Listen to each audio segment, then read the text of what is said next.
Aujourd'hui, j'avais envie de vous parler d'une méthode de divination appelée communément scrying ou scrutation en bon français. Cela consiste simplement ou plus ou moins à plonger son regard à travers un objet pour recevoir une guidance. Je vous explique comment faire tout ça dans un instant.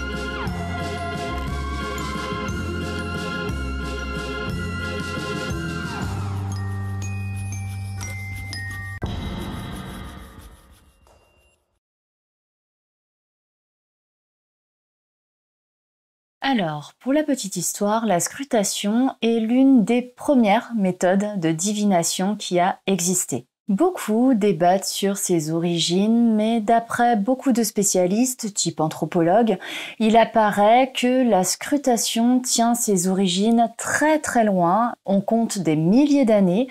Les premiers chamans, ou druides, ou peu importe comment on les appelle, utilisaient déjà cette méthode à des fins divinatoires. En fait, la scrutation, contrairement à ce qu'on peut croire, était utilisée à partir de beaucoup de choses assez aléatoires. Ça pouvait passer par la scrutation à travers les nuages, la fumée, le feu, même le vol des oiseaux. Et certains natifs ont utilisé aussi des morceaux de cristal de quartz, ce cristal de roche qu'on connaît très bien, pour cette méthode de scrying. Finalement, on pourrait se dire que le cristal de roche est l'ancêtre de la boule de cristal. Cela étant, la boule de cristal a été utilisée bien après, il me semble, au XVIIIe, XIXe siècle, par tout d'abord des scientifiques qui ont utilisé la boule de cristal pour analyser le spectre de la lumière. Et cet objet a été détourné par les mystiques, les spiritualistes, pour la divination. Au final, on pourrait se demander ce qu'est la scrutation à proprement dit. L'idée globale, c'est que l'objet de notre regard nous permet d'entrer en état de conscience modifié et de devenir un canal plus apte à capter les guidances, à capter les messages selon les questions qu'on peut se poser. On peut considérer finalement que, en grande partie, la scrutation consiste à interpréter toutes les pareidolie qui vont nous être amenées à travers cette observation profonde. Alors ce qui différencie cette méthode des autres méthodes de divination qu'on peut connaître, les cartes, le pendule, etc., c'est que la scrutation va taper directement dans l'inconscient de la personne, autrement dit, va taper dans son propre symbolisme, dans son dictionnaire propre, et au final, aucun praticien n'aura la même interprétation de ce qui est vu dans une boule de cristal, dans un bol d'eau, dans un morceau de quartz. Et d'après ma propre expérience, je trouve que la scrutation est l'une des méthodes divinatoires les plus profondes et les plus riches dans la mesure où on n'est pas cantonné à une certaine limitation d'interprétation. Il n'y a pas de livre ou de manuel du symbolisme qui est lié à la scrutation, qui est lié à cette observation profonde. Et finalement, les messages qu'on va recevoir vont être compréhensibles à travers notre propre prisme. Et selon l'état d'esprit, l'expérience et le symbolisme connu par le praticien, les lectures peuvent être infinies. La scrutation a certes comme point de départ l'observation, donc le regard, mais elle va nous amener à utiliser tous nos clairs, tous nos sens, tous nos extrasens. Au final, on va commencer par observer, mais on va pouvoir ressentir des émotions, des sensations un peu plus physiques, et la réponse va être extrêmement complète dans la mesure où on peut avoir des images, certes, qui va toucher tout de suite une forme de compréhension, mais parfois la compréhension a besoin de passer par les autres sens, l'ouïe, le toucher, le goût, pourquoi pas. Donc la scrutation va vraiment faire appel à tous ces extrasens, encore une fois, pour nous délivrer le message. Alors comme toute autre forme de divination, il y a besoin d'une vraie question, d'une vraie posture, d'une véritable intention avant de se plonger dans la scrutation à proprement dit. Et selon notre objectif, on peut soit obtenir une réponse extrêmement précise par n'importe quel biais des extrasens, comme je le disais précédemment. On peut obtenir aussi une lecture générale, pourquoi pas, si on n'a pas de questions en particulier, ça peut nous parler aussi de manière générale. Et il est connu aussi qu'on obtient énormément de prophéties. Donc, prophétie, c'est un bien grand mot, mais une vision finalement sur l'avenir, à condition d'avoir cette question au fond de la tête et de se concentrer dessus. Et aussi, on peut utiliser cette méthode pour observer les forces invisibles avec lesquelles on travaille, sachant qu'évidemment, elles nous apparaîtront sous une forme que notre esprit, notre logique peut interpréter. On ne verra pas quelque chose de flou. L'idée, c'est que les guides, les divinités, les ancêtres puissent apparaître sous une forme acceptable pour notre mental. Il faut savoir aussi que cette méthode de scrutation peut être complémentaire avec les autres formes de divination. Donc, supposons, on observe une boule de cristal, on a une question bien précise en tête et on reçoit donc notre guidance et on peut utiliser les cartes ou le pendule ou autre chose pour préciser ou pour valider ce qu'on a reçu à travers la scrutation. Donc, en ce qui concerne les outils de scrutation, comme je le disais précédemment, il en existe une variété pas possible, sachant qu'on n'est pas obligé de se tourner vers un objet à proprement dit. On peut le faire à partir d'une flamme de bougie, d'un feu de camp, en observant les nuages, le vol des oiseaux, mais aussi, pourquoi pas, le mouvement des feuilles dans les arbres, un courant d'eau, comme je l'expliquais tout à l'heure, un cours de rivière, un petit ruisseau, de la fumée d'encens, une simple goutte d'encre déposée dans un récipient plein d'eau. Toutes les possibilités sont là.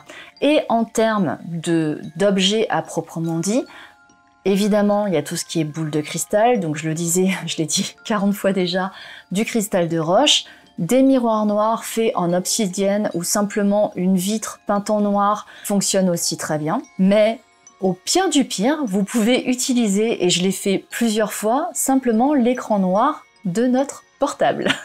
Ça marche vraiment extrêmement bien et lorsqu'on n'a rien d'autre sous la main, ça peut vraiment dépanner et comme on le sait, l'outil ne fait pas le devin.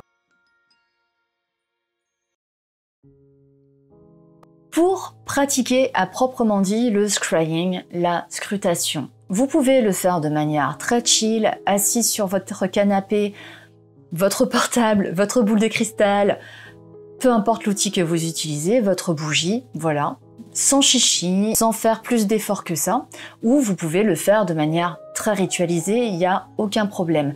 L'idée étant toujours que c'est votre état d'esprit, la posture que vous allez prendre qui va vous aider à entrer, comme je l'expliquais au départ, dans un état de conscience altéré, modifié, qui vous permettra de recevoir la guidance et d'observer, que ce soit au niveau du regard, que ce soit au niveau de l'ouïe ou des sensations, une guidance à travers votre pratique. Donc, on lâche le mental, on lâche le quotidien, les petites pensées parasites. Prenez bien ce temps pour commencer, pour vous ancrer, pour vous offrir cette parenthèse finalement de communication avec vous-même, de communication avec vos guides, avec les esprits, avec l'univers, peu importe en quoi vous croyez. Et donc au niveau de la méthode à proprement dit, c'est assez simple. Au final, je disais, regardez, observez à travers l'outil. Rappelez-vous, l'idée, ce n'est pas de chercher. Prenons l'exemple d'une boule de cristal. Vous allez avoir votre boule de cristal en face de vous et vous allez plonger votre regard vraiment à travers, comme si vous regardiez un peu dans le vide, mais ne cherchez pas un détail sur lequel vous accrochez. Ne cherchez pas à voir les reflets. Ne soyez pas finalement dans la réelle observation avec vos yeux physiques. Concrètement, qu'est-ce que vous pouvez voir? Vous pouvez voir des symboles, vous pouvez voir des microfilms, des images fixes, soit selon les personnes sous vos yeux, soit dans votre écran mental. Finalement, peu importe la forme dans laquelle vous recevez votre guidance, tout est valide. Par ailleurs, je vous conseille vivement de faire en sorte de lancer un petit dictaphone, un enregistreur vocal à côté de vous pendant votre séance, plutôt que de vous dire que vous allez noter au fur et à mesure ce que vous allez voir, ressentir, percevoir, peu importe. Parce que le fait d'écrire, de prendre votre stylo et d'écrire va forcément vous sortir de l'état de conscience dans lequel vous avez besoin d'être pour obtenir vos réponses. Donc, lancez votre dictaphone au moment où vous commencez votre séance et parlez à voix haute, décrivez au fur et à mesure tout ce qui se passe pour vous, que ce soit physique, que ce soit à travers vos extrasens, peu importe. Vous aurez le temps après de vous réécouter et d'enregistrer les points clés finalement de votre divination pour pouvoir y revenir plus tard. Je tiens aussi à préciser que les messages que vous allez recevoir en termes de scrutation, mais ça vaut aussi dans la médiumnité finalement, c'est que vous allez pouvoir voir apparaître ou recevoir, peu importe le clair, le extrasens avec lequel vous allez les recevoir, quelque chose d'abstrait, même de métaphorique. Et c'est pour ça qu'au départ, je disais que la scrutation repose sur la propre interprétation, le propre dictionnaire et symbolisme de chaque praticien. Donc ne vous attendez pas nécessairement à voir quelque chose de très détaillé, de très précis, de criant.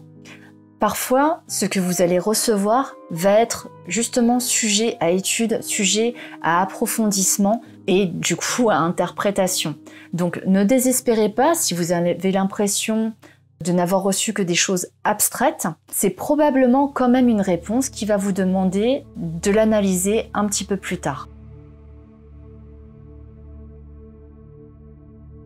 J'espère à ce stade avoir couvert certaines des questions que vous pouviez peut-être vous poser sur cette méthode de divination.